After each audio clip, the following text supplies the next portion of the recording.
नमस्कार सबैजनालाई। सप्तरी र सिराहाको दुईटा जिल्लामा चाहिँ हामीले 10वटा ठाउँमा यो भ्यालिडेसनको प्रेजेन्टेसन दिनुपर्ने छ।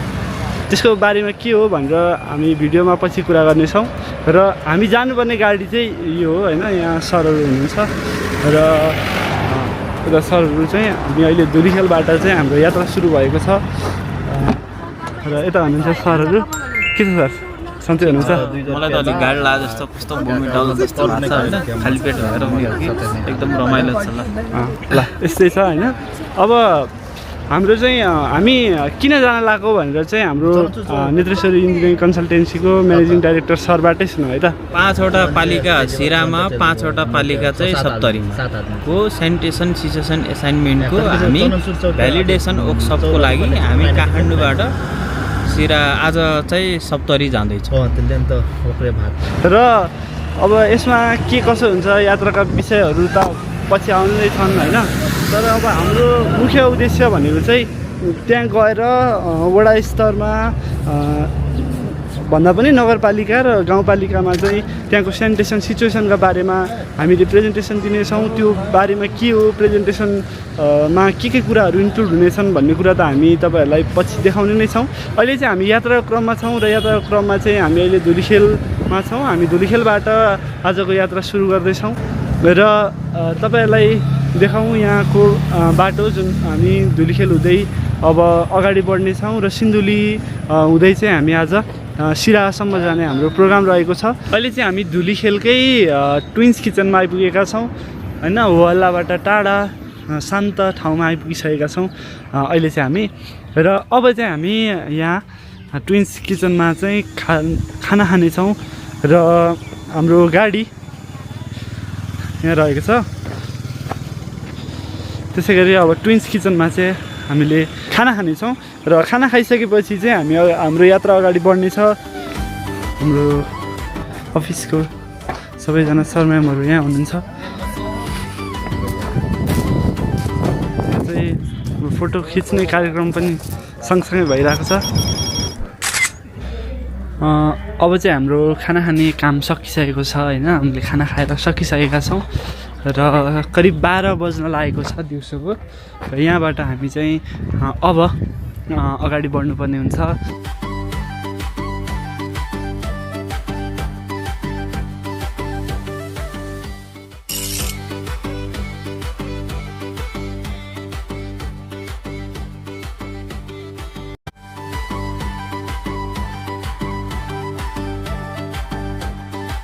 अहिले चाहिँ हामी बिपी हाइवे हुँदै आउनुपर्ने हो, तर हामी खोलै खोला आइरहेका छौँ। यो बिपी हाइवेबाट चाहिँ यो जुन अस्ति असोजमा आएको ठुलो बाढीको कारणले गर्दाखेरि बाटो अवरुद्ध भएको छ र अब विकल्प पनि खासै देखिएको छैन। अब आउने असारमा पानी पर्ने मौसममा चाहिँ यो खोलै खोला हिँड्ने अवस्था पनि हुँदैन। ठुलो पानी पऱ्यो भने यहाँबाट गाडीहरू सञ्चालन हुने अवस्था छैन। नाजुक बिपी हाइवे सँगसँगै हामी चाहिँ अगाडि बढ्दैछौँ। मङ्गलटार कटेर नेपाल थोकको सेक्सनमा हामी अगाडि बढ्दैछौँ। र जुन अगाडि अलिअलि देखिएको यो भित्तामा चाहिँ बिपी हाइवेको पुरानो छाप हो। हामीले अहिले चाहिँ यहाँ धेरै ठाउँमा चाहिँ बिपी हाइवे कहाँ थियो भनेर मात्रै देख्न सक्छौँ। हामी हिँड्नुपर्ने भनेको चाहिँ यो खोलै खोला किनारबाट हिँड्नुपर्ने अवस्था छ।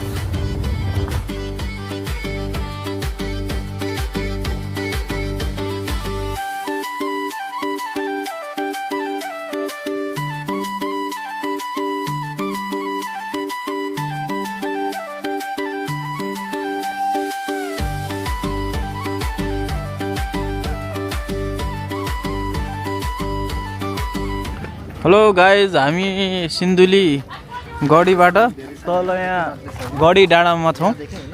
यो सेल्फी डाँडा पनि भन्दछ यसलाई। अहिले चाहिँ हामी यहाँ गढी डाँडामा यसो विश्रामको लागि चाहिँ यहाँ बसेका छौँ, यसो अवलोकन गर्दै। अहिले चाहिँ हाम्रो यात्रा क्रममा सबभन्दा बढी भोमिट गर्ने मान्छे चाहिँ ऊ मान्छे हो।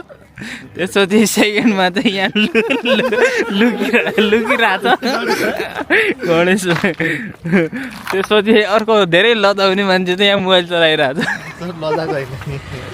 अनि बोल्दै नबोल्ने मान्छे चाहिँ यहाँ फेरि मान्छे चाहिँ यो मान्छे हो अर्को मान्छे चाहिँ फेरि मेरोमा लागि त के शब्दै छैन होला र हजुरलाई पार्क पनि बनाएको रहेछ कोरोनाको बेला धेरै अगाडि चाहिँ यहाँ हामी आएका थियौँ यो मूर्ति स्ट्याचु थियो होइन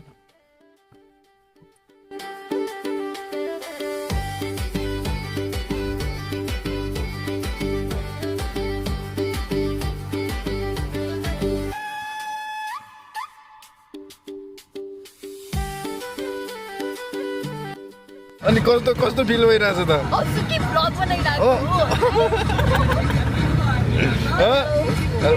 कस्तो फिल भइरहेछ त गाह्रै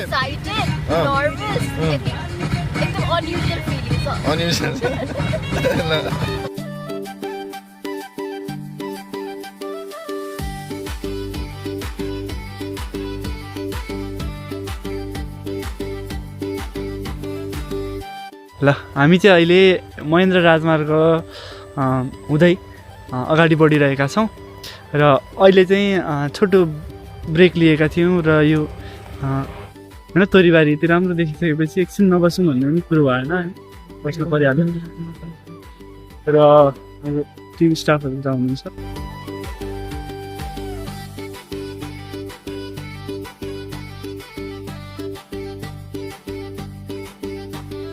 के लाग्छ तपाईँलाई यो साथीहरूले भमिट गरिरहेको छन् अनि तपाईँ चाहिँ एकदम आनन्द चिलमा बसिरहनु भएको छ होइन चिल त हेर कसरी चाहिँ हो कसरी के भन्दाखेरि यसको भमिट नहुनुको एउटा मात्रै उपाय छ क्या हजुर के भनेको मस्त गफ गर्दै हिँड्ने हो क्या मस्त क्या होइन तर म्यामले त गफ गर्नै भएको छैन तै पनि समीक्षा गर्छु भने अब म अहिले भनिदिन्छु ल हजुर के भन्दाखेरि सुरुमा हामी आयौँ नि त अर्ग्यानिक सुरुमा हल्ला गरेर त केही भएको थिएन होइन अनि खाना खाने बित्तिकै कानमा यस्तो बसेर यस्तो बस्थ्यो नि त होइन अनि पछि गाह्रो हुन्छ अनि छिटो अनि गाह्रो भइसक्यो त त्यतिखेर समयलाई क्या त्यो भएर हो यो ल है त भनेपछि गाडीमा भमिट हुनुको एउटा प्रमुख कारण भनेको चाहिँ यो एयरपोर्ट लाएर आफ्नै तरिकाले हिँड्दा चाहिँ भमिट हुनसक्छ यहाँ भएका साथीहरूसँग गफ गर्दै रमाइलो गर्दै गयो भने चाहिँ भमिट हुँदैन भन्ने कुरो चाहिँ आएको छ है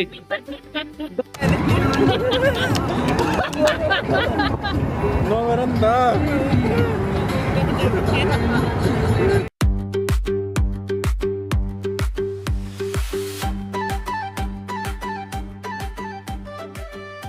यात्रा क्रममा हामी अब चाहिँ लाहानबाट हाम्रो दिवस सरको घरमा जाँदैछौँ यो चाहिँ इन्डियासँग नेपालको सिमानामा पर्छ त्यसै गरी चाहिँ हामी यो बाटो हामी गइरहेको बाटो चाहिँ राजविराज सप्तरीको सदरमुकाम राजविराजसम्म चाहिँ जान्छ यो लागि राजमार्ग पनि हो यो स्कुलहरु चाहिँ हामीले नै दिएको जग्गा हैन यहाँसम्म न भाइ होइन सर यो त्यहाँदेखि चाहिँ यहाँसम्म हो यो स्कुलहरु पनि हामीले दिएको जग्गा हो ल कता भन्नु नि त अब यहाँबाट अगाडि हिँड्नु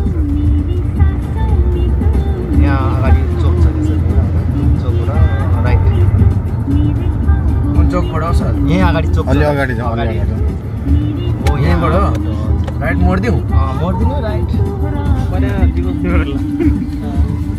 दिवसले भेट्छ हौ त दिवस यो तिरपाल टाँगा छ नि हैन हजुर यो चाहिँ मेरो पसल हो यो दाहिने अलि अगाडि कता जाउँ सिधै अझै अगाडि के पसल हो किराना पसल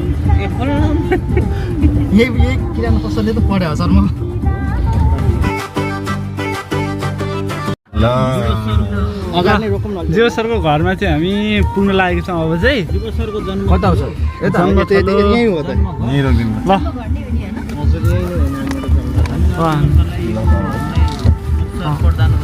हो यो अपर्च्युनिटीको लागि चाहिँ धन्यवाद आभार प्रकट गर्दछ खै मेरो त लकै खोल्यो नि त लकै खुल्यो नि तपाईँको गणेश सर म खोलिदिहाल्छु नि सर गणेश सर लाउनु धन्यवाद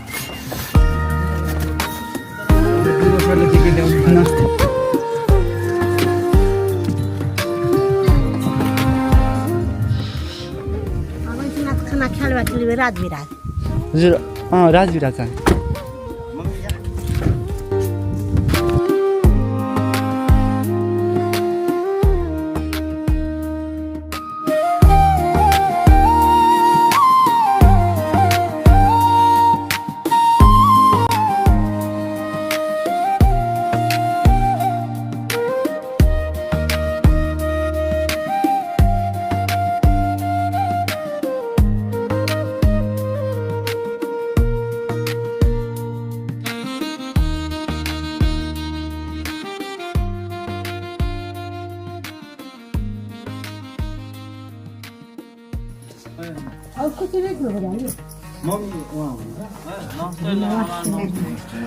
हामी चाहिँ दिवसको अफिसको स्टाफहरू मात्रै गराएको थिएँ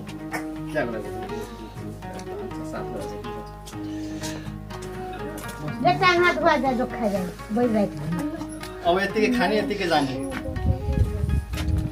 के छ खासि मासु के छ के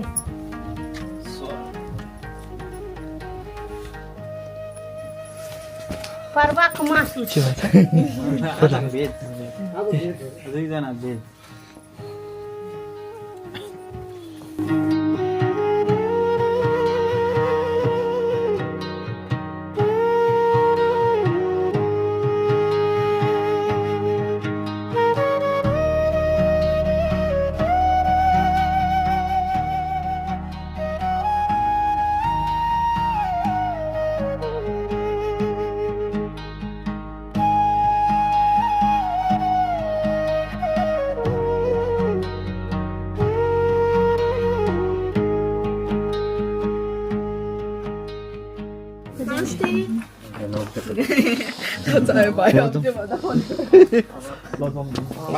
ल आउने बेलामा आउनु हुन्छ है जाने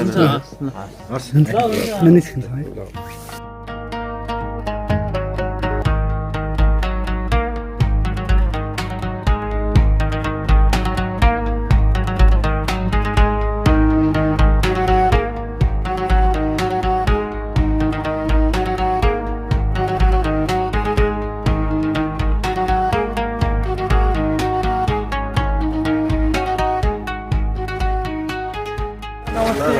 नमस्ते नमस्ते हामी सबै दिवसको अफिसमा काम गर्ने साथीहरू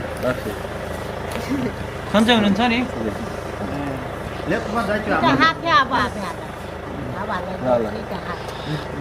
ल ल हुन्छ हस् अब चाहिँ हामी दिवस सरको घरबाट खाना पनि खायौँ त्यहाँ हामीले र कस्तो लाग्यो त दिवस सरको घरमा एकदम राम्रो अब उज्यालोमै भएको भए ल भयो अझ राम्रोसँग हेर्न पाइन्थ्यो अलि अँध्यारो हो खाना मिठो थियो जोस् रमाइलो भयो अब अर्कोचोटि फेरि आउनु पर्छ